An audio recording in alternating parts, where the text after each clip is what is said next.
In the mid-1980s, I too was overcome with the similar symptoms to what my mother had experienced. And I was in and out of the hospital, and I was taking various medications, and the doctors were saying, look, this is the way you're always going to be, you're going to have to give up this dream and that dream, and we don't put people in psychiatric institutions like we did your mother for long periods of time, but your adult children are probably going to need to take care of you. And I wasn't happy with that at all. And so I developed what, as I look back on it, seems like a grandiose scheme. And especially for somebody who experiences episodes of mania. And I thought that if I talked to people from around the country, people who had symptoms similar to mine, and I found out what they did to cope on a day-to-day basis, I could figure out how to get by.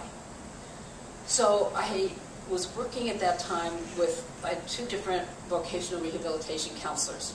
And you would think that anybody was going through what I was going through, or went to their vocational rehabilitation counselor and said, I want to do this national study, this research study, and I want to study people who have had experiences like mine, who have mania, depression, psychosis, anxiety, the whole gamut.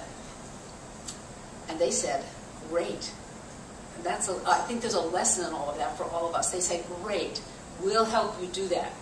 We'll help you figure out how to get the money. They worked with me to write a PASS plan, a Social Security plan to achieve self-sufficiency, and develop this whole plan of how we could get a computer and how I could find out how I could contact agencies and organizations around the country and get people to volunteer and be in my study. And so as I think back, and I think back about this Lifetime Achievement Award, I think back to those two women, Karen Legata and Barbara Robinson. And suppose they'd said, look, there's no way. There were a couple of psychiatrists that I talked to. I talked to one psychiatrist, and he said, I said, you know, I really want to write this into a book. And he said, you could never write a book. But I have written like about 20 books now. And so I couldn't. And then I talked, one of the things I wanted to do once I started gathering data was I wanted to give workshops. And another psychiatrist said, there's no way you could ever give a workshop. And now I have traveled all over the world giving workshops now.